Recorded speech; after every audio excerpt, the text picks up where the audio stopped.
Tuning in to the online broadcast network, AFTERBUZZ TV. Over 20 million weekly downloads in over 150 countries, and your number one source for after-show entertainment.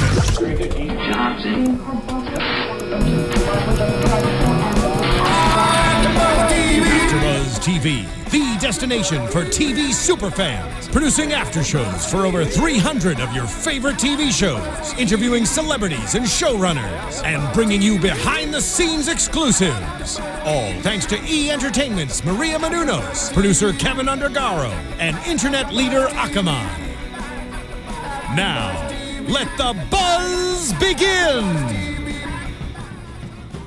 Hello, everybody! He didn't cue me, but I'm gonna go because I think I'm supposed to go right now. I got it right even without the headphones on. Hi, everybody! We're back with your favorite after show for your favorite TV show, Reign. It's everyone's favorite show. I know. We're missing one of the Royal Bros tonight. Sad. Phil, yes, he's putting out fires. Phil is out, but you have us. I'm back. Thank you for all the wonderful birthday wishes, even though my birthday is actually tomorrow. They jumped the gun a little bit. No, I'm pretty sure it's last week. Anyways, I'm your host, Keetin Marchi, and I have my lovely co-host here. Yes.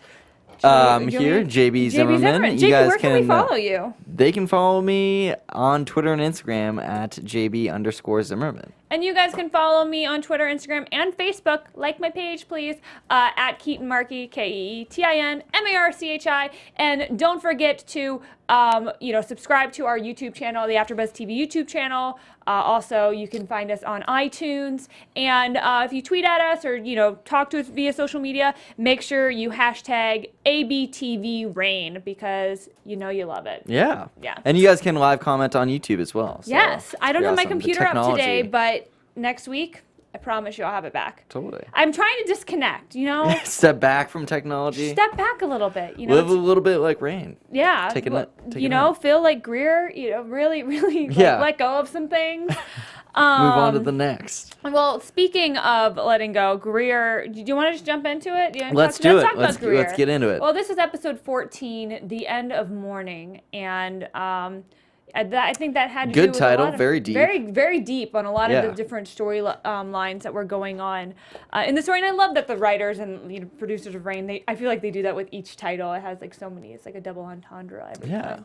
So, Greer, Miss Greer, we got her back today, which was very exciting. Yeah, I mean, she's kind of in a different place than we've seen her before, which is interesting. She looks good. Her hair's looking fly. I was worried a little bit in the beginning, sort of where she was kind of derailing. Like, it looked like she was drunker? Yeah, exactly. I mean, she was very lost in what she was doing and kind of what her future was. But I think she found a new job, and she's up PIMP. A madam, yes. I mean, she kind of fell into it. Isn't it funny that it used to be like madam? It was almost sounded such an elegant title, but now it's just straight pimp. Anyways, so the girl. It's still got a bit of prestige. It does, and it was nice to see that Lola and Kenna did reach out and go visit Greer at the beginning of this episode to check up on her because that's what friends do, and they're obviously still very close friends. I thought they did bring up a lot of good questions to Greer of things that we've kind of had questions about, like why can't you go back to Castleroy?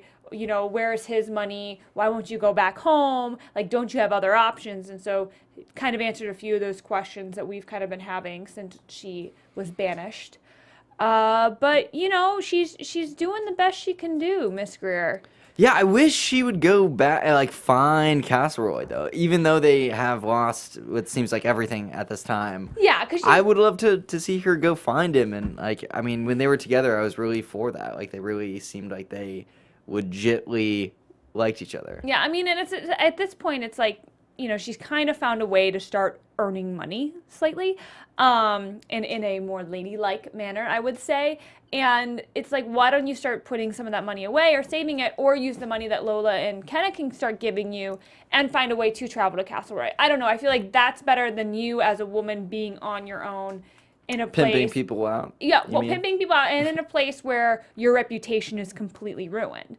So, I feel like she could, she's like, oh, I need to become like a lady's assistant type of thing. And, she was at that one point being interviewed by that one lady who didn't know her reputation and didn't know her history, but that was ruined. And it's like, you could find probably that same job easier, not in France. Right. Get out, Greer. Get away from all these people who do know who you are and have all these connections with you. No, that's a good point. I think without the technology that you're saying, stepping back from, I think it would be a little easier to kind of find a new identity and create a new life for yourself if you did go outside. I mean, obviously they have whatever systems to kind of figure out your background and do those kind of checks, but I think it would be a little bit easier to become a new person. It's like, going to a new college or school or something, or a new workplace. Like you can reinvent yourself if you go into a new environment. Yeah. And I feel like even if she did go home, like we know her dad is like a super shady dude, like not a nice guy at all, but he's also not the type of guy who's going to like, he doesn't want his reputation to be hurt by her reputation. So if she comes home, he's not going to like throw her out because then everybody else is going to know that, oh my God, like, what exactly happened with her. So I feel like I don't know. I feel like that could be an option too. But obviously we don't want Greer to go away because we know her and Leith are meant to be together and we'll eventually get him back in the picture. Fingers crossed. We want some more Jonathan Kelts in our lives every day, all day. Yeah, no, I'm all for that. But I feel like he should go find someone new too. I mean, I feel like if every time he finds somebody new, it's like lame. You and Greer just need to come on. It's not lame when they die of like the plague. Well, that was super lame. It was sad. It was terrible. It was a terrible, terrible thing. That was Castleroy's daughter. I think there is someone else that is right for Leith. No, Greer. No, it was Nostradamus' prediction in. She is still married. No, episode 1, freaking season 1, that your true love is the man with the white smudge on his face, and then we immediately saw Leith. Why would they show us that in like episode 1 or 2 if that's not the forbidden love? Forbidden that's fruit. happening. This whole episode is about that. No. True story. It's happening. We're talking about it. You guys, you tell us, who do you think, are Greer and Leith meant for each other or not? Do we want to find somebody new for Leith? I just want more Leith back in my life, really. Fair enough. Let's find it. Can we get him back? Like, let's get a storyline that brings Leith back. I'm not saying I don't mind all the Conde we've been getting, because talk about tall, dark, and handsome. I mean, I don't even know if he's tall, but he just commands a presence, that man. He is a tall glass of water. We're gonna wait on Conde. I know, it's no fun. Where's Vania? I miss you. I miss. I know we've been very shorthanded. I'm sorry, guys. We'll have the full panel together soon. We will. Hopefully. Yeah, it's been it's a busy time of year. It's the age of Aquarius. We're all over the place. Anyways, soon to be the age of Pisces. Just saying. We've been arguing about who's more important, Pisces or Aquarius. Aquariuses have songs. Anyways, we digress. Let's talk about Kenna. I mean, Nicotina wrote a pretty awesome song about Pisces. Okay, so stop it.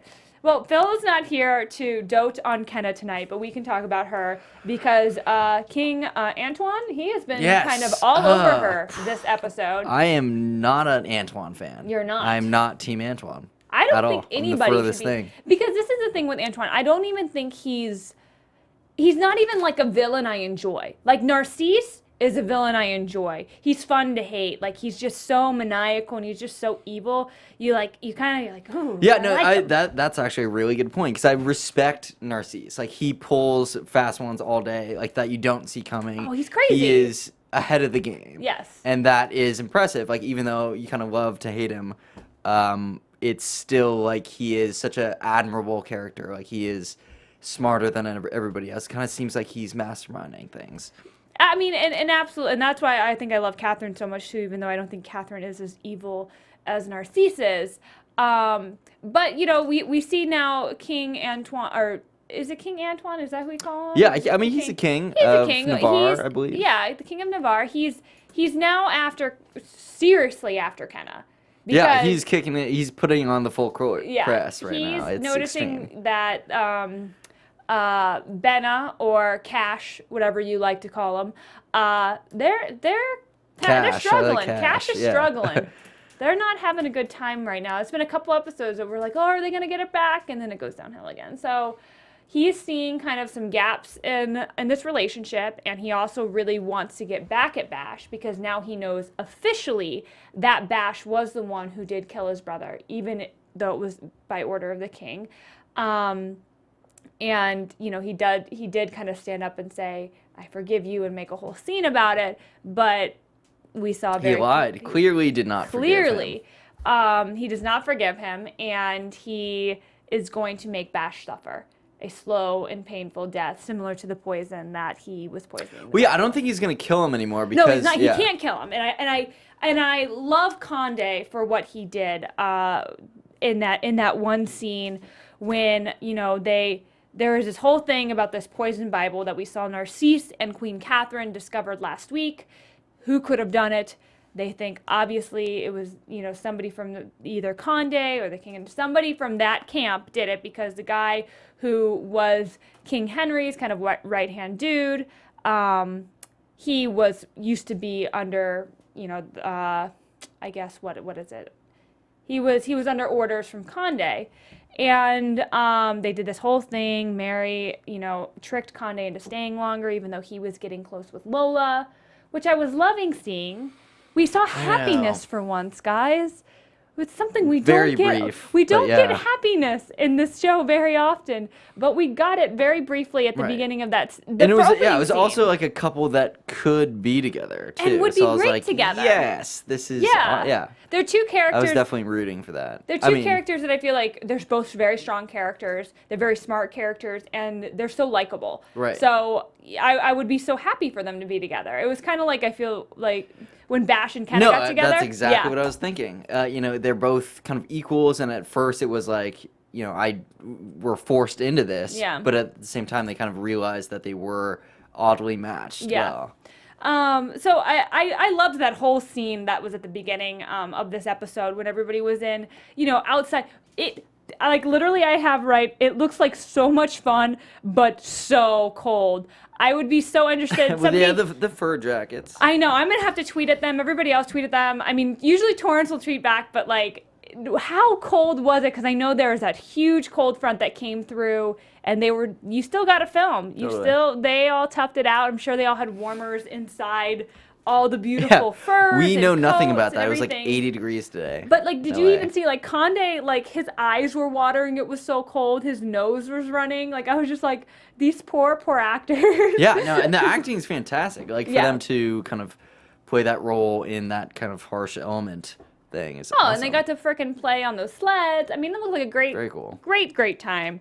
And we saw a little jealous Mary come out.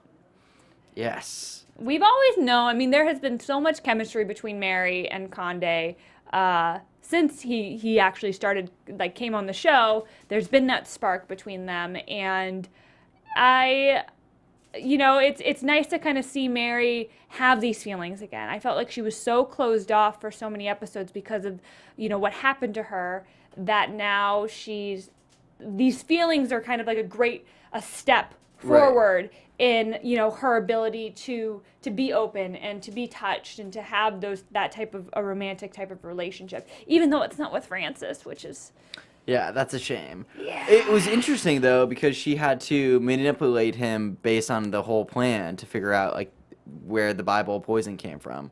But at the same time, I think that she was telling the truth. Like, she used that as an opportunity to kind of explain how she felt. Like, well, and I think it was also, she didn't want him to leave. Right. Like, but I think she definitely doesn't want him to be with Lola. Like, it's kind of like, if I can't have him, no one can type of thing. I mean, it obviously definitely, like, hurts her to see them together. I mean, it's kind of funny that, like, Mary, Lola's really kind of hurt Mary, not trying to, but, like, by sleeping with Francis and getting pregnant with Francis' baby, then having Francis' bastard son. Yes, the minor and then, that's thing. just that little thing Lola did to Mary. And then for Mary to try to pair her up then with her other kind of love interest is very strange to me, a little bit. Right. I think it was maybe she was trying to, like, maybe just pretending that she didn't have those strong feelings for him and was like, maybe this will help me get over it, when really it just made it worse. By putting Lola, because she hasn't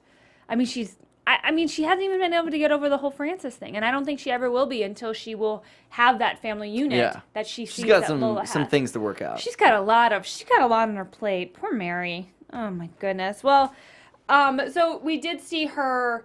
She agrees to go along with this plan to figure out if Condé is responsible for basically the death of King Henry. And with the madness and death of King Henry, I mean, that just opened up Pandora's box, like him going mad slowly. And I loved the King of Navarre, Antoine, saying, like, it makes sense why they did it that way. He's like, I wanted his, people to remember him as, like, the terrible, like, crazy, maniacal, evil person that we saw him as. Right. Because he killed their brother. So, I mean, that's very, very, very messed up. But also, like, that's cool. That's kind of cool how the writers kind of worked that into it. And I think that's what I really like. Very There's so many diabolical layers. Yeah, way it's so diabolical. To destroy not only a man, but a kingdom. It's like playing chess, and he's so much further ahead than anybody by taking out the king. So, but I mean, when you take out the king, now Francis is the king. So I would say by taking out Henry, he probably, what chess piece do you think he took out? I think he just is just all into making people suffer, like, unnecessarily, to the extreme. With Bash, he played that whole charade, like he was forgiving him, and just is taking it to a whole new level with Kenna. I don't know. I don't think it's, like, unnecessary. I just think he's obsessed with revenge. I think that's what's messed up with Antoine, is he's so obsessed with revenge other than anything else. So it's like, even though, Bash was just acting on orders and did apologize and all that stuff, it's just, and Condé called him on it.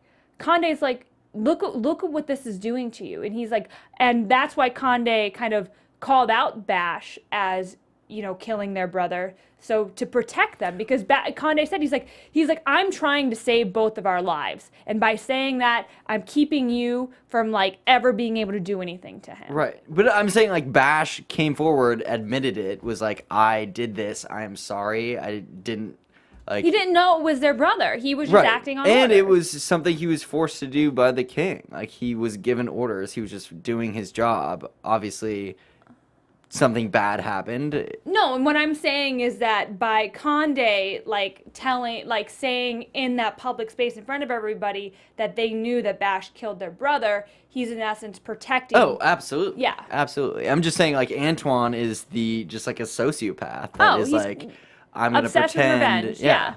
Obsessed with revenge, playing so many steps ahead. So after they blame kind of Condé and his brother, turns out they didn't do it because dun dun dun dun, Catherine comes in at the most awkward time. Like, come on, really? Yeah. That's the timing of how this really, like, of how Still this worse. happened? It's like they couldn't have checked in right Like, before 2 the minutes? dinner. Yeah. Like, send a servant. Like, let's... Why are you not walking in with Catherine when this was such a big deal to her, and too? Catherine's very plugged into what's going on. She obviously Catherine knew... was poisoned herself! And she knew where the dinner was. It's not like she heard something, was like, oh my God, bust in here. How are you guys having this dinner? It's the wrong...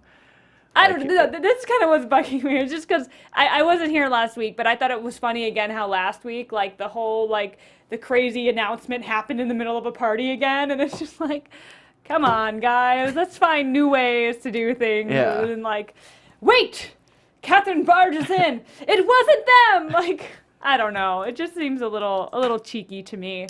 But we did, according to the evidence that Catherine found, they found out that it was actually Mary's uncle who is back in court, that he was actually the one who was poisoning King Henry, and not, Condé and the king. Yeah, well, so everyone thinks. But before we kind of move past that, let's talk a little bit about, the Duke of Guise, who did kind of meet his untimely end at the in this episode, but Duke of Guise got murdered. Yeah, the last time we saw him was before the plague, and then he pieced out. Yeah, so he's like, I don't want to get the plague. It's too bad because I mean his storyline was definitely an intriguing one. Like, I wanted to hear more about his like background and kind of what he was doing. He obviously had a thing with Catherine. Yeah, I was bummed for him to just they ended be that 86 so quickly. Yeah, so fast. Like, just as he was getting back in, I wish maybe a few episodes he kind of had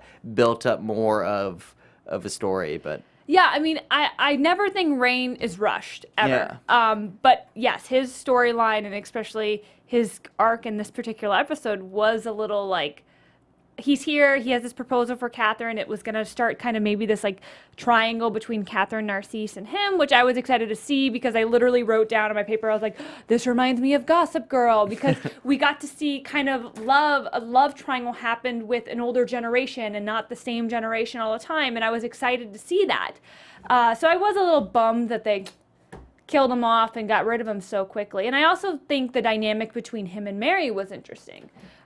Just the trust issues and that he was obviously a relative to her. And definitely, like, his motivations for power, like, aside with hers. I thought that was, a great opportunity to kind of have another conflict, another storyline. Absolutely. But he's gone. And we thought, okay, they took care of that guy. Yeah. And then we see a fun little scene. We've been seeing, like, more and more Narcisse since we asked for it. A couple episodes back, Narcisse, they have been giving us some Narcisse, and I'm loving it. Yeah, no, he's been on his A game, and it's been awesome. I loved when Narcisse came in on the family dinner, which, can you imagine what it would be like to sit down to dinner with, like Bash and Mary and Francis and Claude and Catherine, like, to just have dinner with that family must be just peachy. I'm surprised Kenna wasn't there, because she's technically married to I don't know, that seemed a little weird to have Narcisse there and not Kenna. But we see that Narcisse is kind of trying to get Catherine on, like, now we know he's just faking with Catherine, like trying to get her on his side so he can use her. But yeah, I mean, I like seeing Narcisse, and it's been kind of seemed like Narcisse was turning in a little bit of a good guy and kind of bowing down to Francis's desires. And seeing that scene where Catherine got to boss him around was awesome. She's like, if you mess with my family, you have to prove your worth back to me. Like, she was not trusting him at all. She's like, well, yeah, for good reason. I mean, he's obviously not being 100% on board. So I think she's spot on. I mean, I really want the end-all showdown to be with Catherine and Narcisse. That would be great. I literally wrote down Catherine's a banth. True story. I mean, she is awesome. Yeah. She's like, no one hurts my family and like lives to tell the tale, really, or doesn't pay for it. But Narcisse is getting paid by another family. He's working both sides, as we see. King Antoine did pay him off to frame the Duke of Guise. So yeah, what do you think he's gonna do with that money? I mean, he's very he shady. He can't just all of a sudden be like, I have money, or do something with it, because Francis sees his every move, and they're obviously don't trust him anyway, and they'll question, where did he get that money, or things like that. So I think he's going to put it away for a while, and I think he's got a lot more tricks up his sleeve before he's going to make a big move on Francis or the royal family at this point. I think he's trying to build up support and just different defenses within the castle, so that when he strikes, he will win. Yeah, I mean, he's very behind the scenes with all of his kind of mastermind work, so I definitely expect him to... I mean, he's such a smart character. He knows that he's going to get caught. He even mentioned that if he was, showing the money, like buying stuff, obviously that would draw attention. So I think he's going to kind of keep it very much on the down low and slowly build up like kind of a coup. Oh, yeah. He's working both sides, and I loved the way he was able to, when the king of or I don't know what about Anton? I'm just gonna call him that because I keep calling him like 100 different things. When he was like, how do I know like you're not gonna blackmail me? And he's just like, we both have nooses around each other's necks at this point. But I think he's gonna blackmail him somehow. This is the thing. Narcisse does what's good for Narcisse. If it's gonna be to his benefit at some point, he's gonna run into a chance where it's gonna be like that blackmail is gonna work for his that's a good betterment, point. If he will pull yeah. that noose and he'll find a way to get out of his. Right. But it's kind of the same thing that he has with Francis right now. I feel like they both kind of have nooses around each other's necks. Even though Francis feels like he's in control, Narcisse still has a lot of stuff on him. And he plays a very dangerous game. He does. And so I'm still worried for Francis. I truly am. And I know. I just feel bad for Francis, like, most of the time. It's like he's dealing with so much. So I mean, yeah, like hot today. Like, and I just have to say, I know we always like fawn over like the girls' fashion and stuff, but the guys this episode, I mean, their costumes are so beautiful and so intricate too. There was like this coat that Narcisse was wearing at the end when he was talking to Antoine, and like they had little blue sparkles on it, and it just caught the blue in his eyes. And he just looked so sexy. that wardrobe person is really. And then there's this one thing it. Francis had on that just looked super manly and royal. And I mean, the detail and the intricacy that just goes into all of these costumes is just so cool. And all the guys' costumes are just as awesome as the women's costumes. Especially this episode, they really stood out to me. So great job, Reign costumes! Yay, we love you. Who else? What else do we need to talk about? How cute that baby was. Whoever it's cast a royal baby. That's a It's cute really baby. gorgeous. Lola and Francis made a really, really cute baby. And babies usually look like aliens to me. But I feel like that baby should be a little older. I feel like more time has gone by. I don't know. Maybe I'm just... Fair enough. No, maybe not. I don't really know how old the baby is and how old it... what certain ages need to look like. I've never really been that close to the they child may be growing up. milking the cute baby stage of The super of the cute royal. baby. But I mean, I like that though. I like that the focus of the story is around the main characters and not so much like raising like a little boy prince / Well, yeah, like, I mean, you mini can't- Bash. Mini Bash, so cute. Yeah. I don't know. I mean, let's see. Well, by the end of the episode, we see that Mary has told Conde, I really do have these feelings for you. Like, I'm sorry for what I did. But obviously, I have nothing I can really give to you. And Conde says to her that has nothing to do with your heart. So he can just keep trying.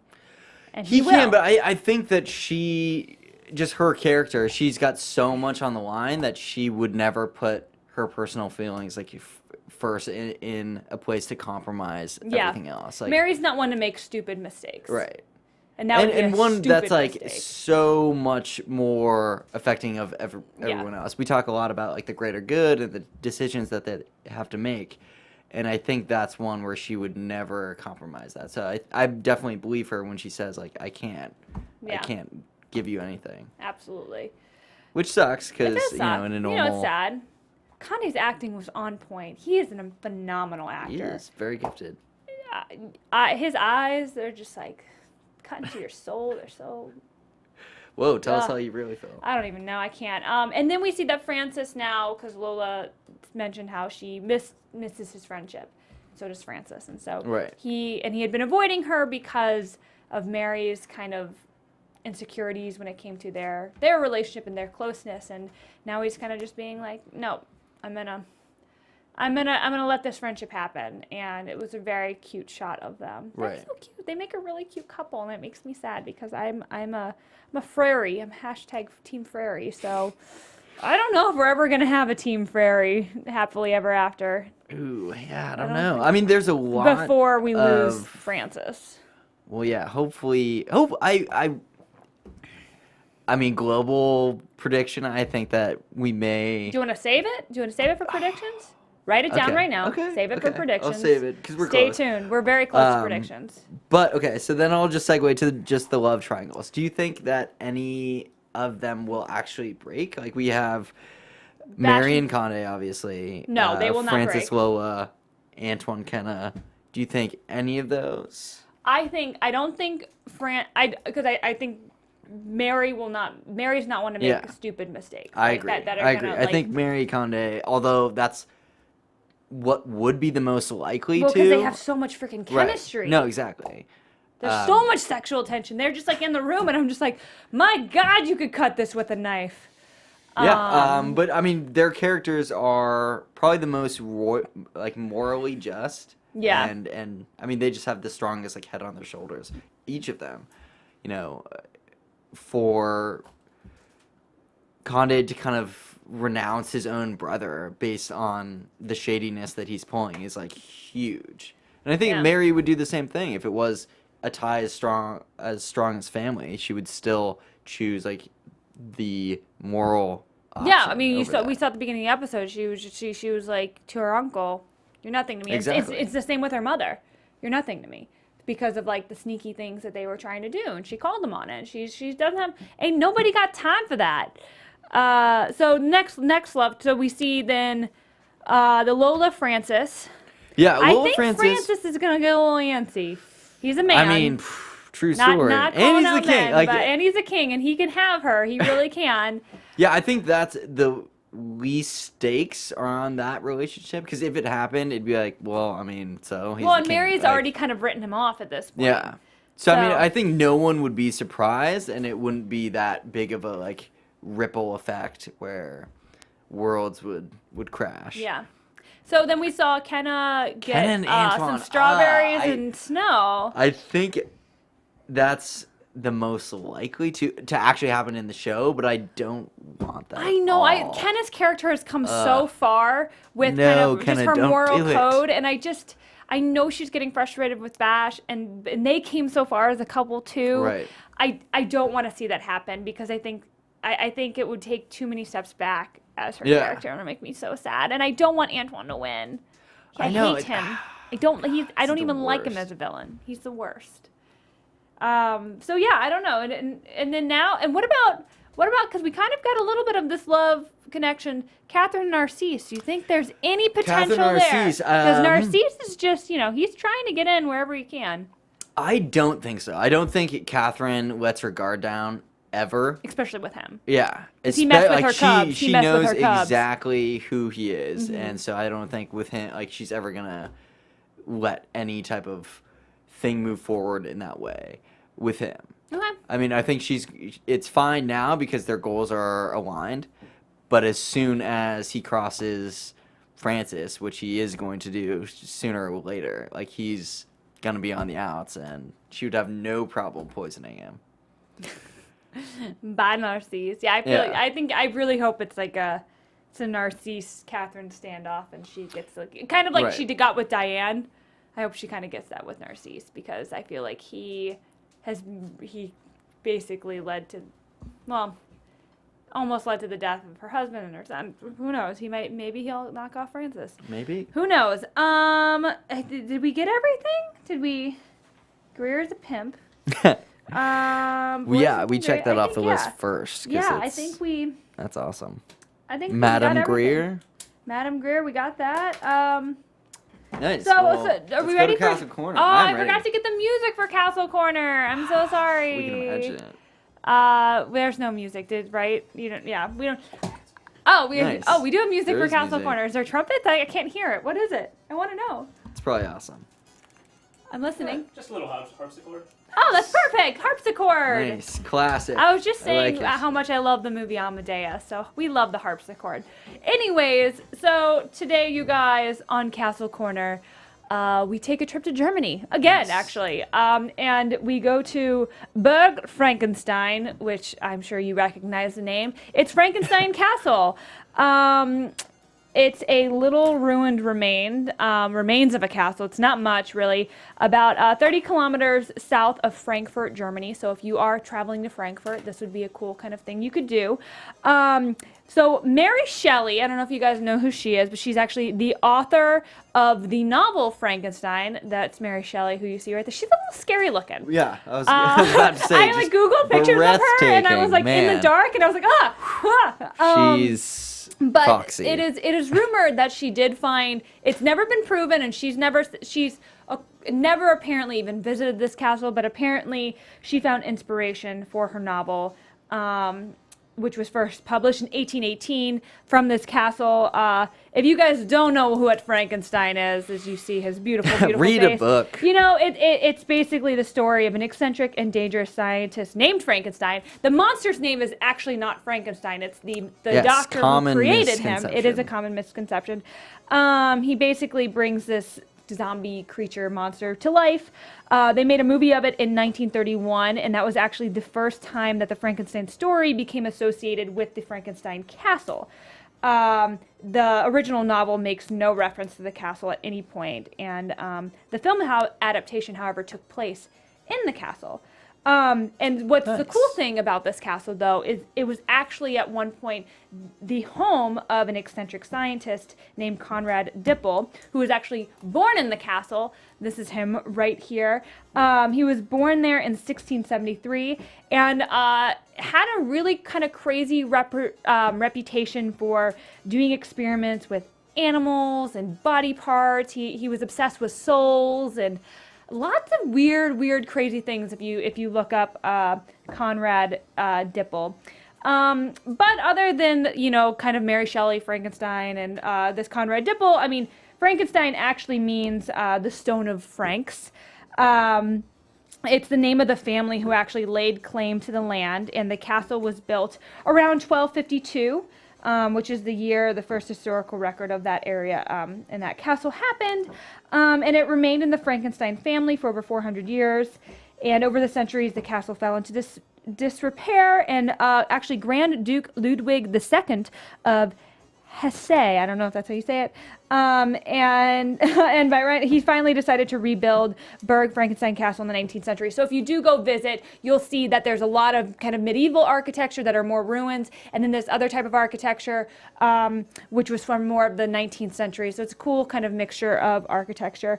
But actually, in the 1970s, so today, leading up to today, U.S. soldiers actually founded an annual Halloween festival at Berg Frankenstein. So if you wanted cool time, you can party. You can go party at the Frankenstein Castle. That's awesome. It's now one of the biggest Halloween celebrations in Germany, and since then the castle has been haunted by monsters and zombies at Halloween. I mean, they go all out. If you look up some of the pictures from this thing, insane. It's so cool. I mean, I know in Los Angeles, we've got Fright Fest, but well, I feel like we have Universal Studios Horror Nights and stuff, and like I worked at that, and like people are obsessed with Halloween, but to actually be able to celebrate Halloween in Frankenstein's castle, man, that's so a whole cool. another level. And it's like that's Oktoberfest, awesome. so you should go. This is what you should do. You should make a trip to Germany. I'm going. Do Oktoberfest, do all that fun stuff, and then your last hurrah can be at Frankenstein's castle on Halloween. Sounds like a really fun epic. trip, right? Yeah. Maybe we should do this next year. Let's do start it. planning. I'm booking my ticket. I'm going to start a Kickstarter because I'm too poor. But anyway, that is Castle Corner for today, guys. Awesome. And enjoy those pictures. I had fun. I love doing Castle Corner. Yeah, that was a really good one. I mean, I like them all, obviously, but that one. I feel like I'm getting better. I'm getting better at kind of figuring out, okay, what are the interesting ones? What do the people want? Yeah, what do the people want? Totally. I'm trying to give you what you want. Literally exactly what I want. That's what you wanted. Okay, good. I've got at least somebody Castle likes Frankenstein. Castle Frankenstein, and you're gonna plan a trip. Done. If you guys it's happening. Let us know if you visited. Send us your pictures. That's what we should do. If you guys send us your pictures from any of the castles that you visited that we've talked to in the past, I will try to put them up on the screen at some point. Or if you have any suggestions for castles that you have visited and think I should talk about, tweet at me at Keetin Marchi and hashtag Castle Corner, hashtag ABTV Reign, and I will try to put it in the hat for, maybe next week's Castle Corner. Nice. Right? Yeah. So should we get into predictions? This is running a little long. Let's do it. Predictions. And now, predictions. Short term, obviously Narcisse is planning something. I think he's gonna build it up. Maybe it'll culminate in the end of the season. Hopefully, it does not. He doesn't win. I don't want to. I respect him a lot. I love his kind of one-ups on a lot of the different characters. Plus, he's just a witty guy in general. He's a smart dude. I respect that. But I do want to see him lose in the end. Same with Antoine. Like he's kind of like a mini Narcisse. Like he has moments of like, wow, that was kind of smart. But at the same time, he's kind of a douche. I'm not gonna lie. He's a huge douche. I think that's why we don't like him. Like Narcisse. This is why.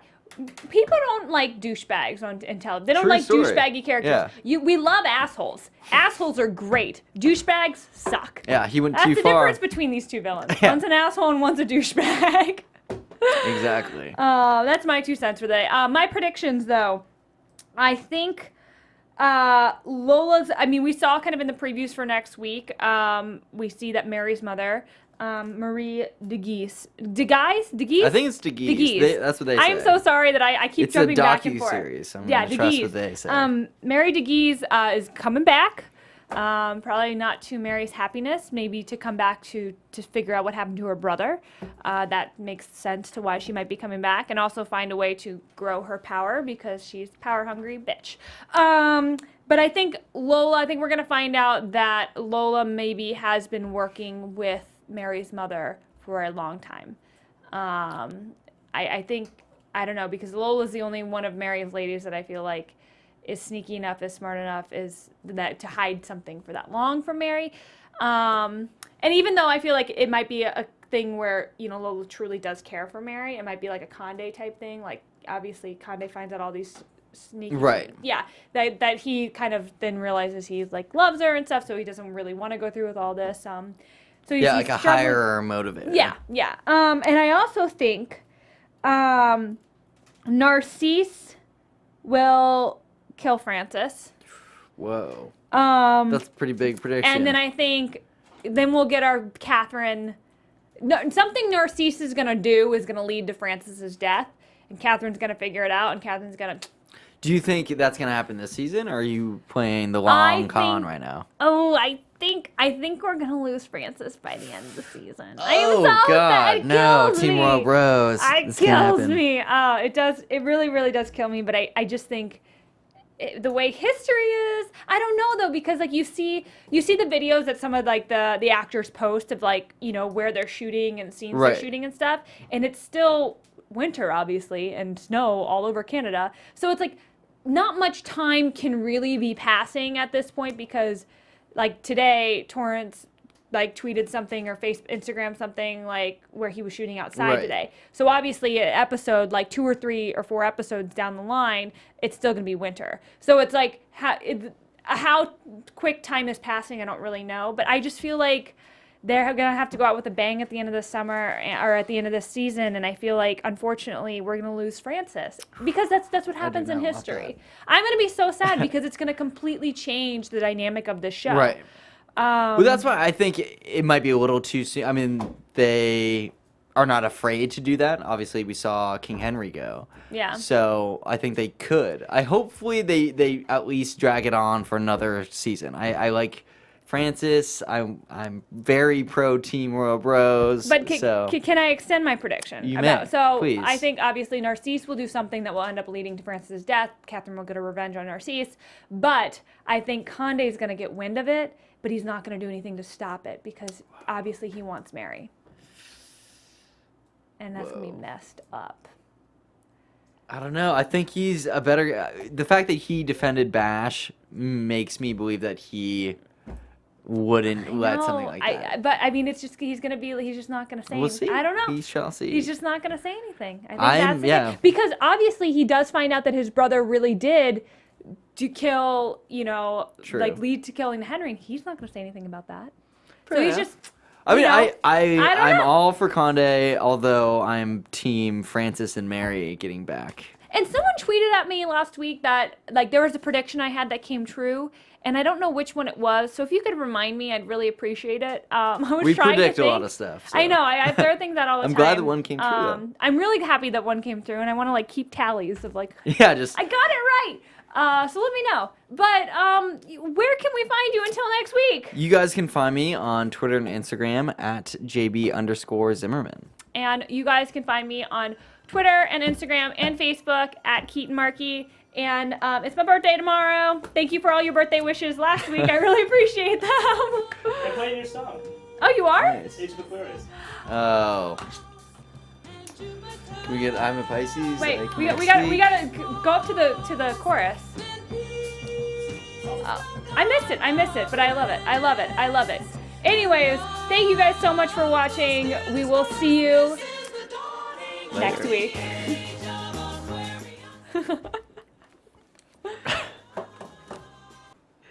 Are we out? Sorry. Oh, we're not out. From executive producers Maria Menounos, Kevin Undergaro, Phil Svitek, and the entire AfterBuzz TV staff, we would like to thank you for listening to the AfterBuzz TV network. To watch or listen to other after shows and post comments or questions, be sure to visit AfterBuzzTV.com. I'm Sir Richard Wentworth, and this has been a presentation of AfterBuzz TV. Buzz you later. The views expressed herein are those of the hosts only and do not necessarily reflect the views of AfterBuzz TV or its owners or principals.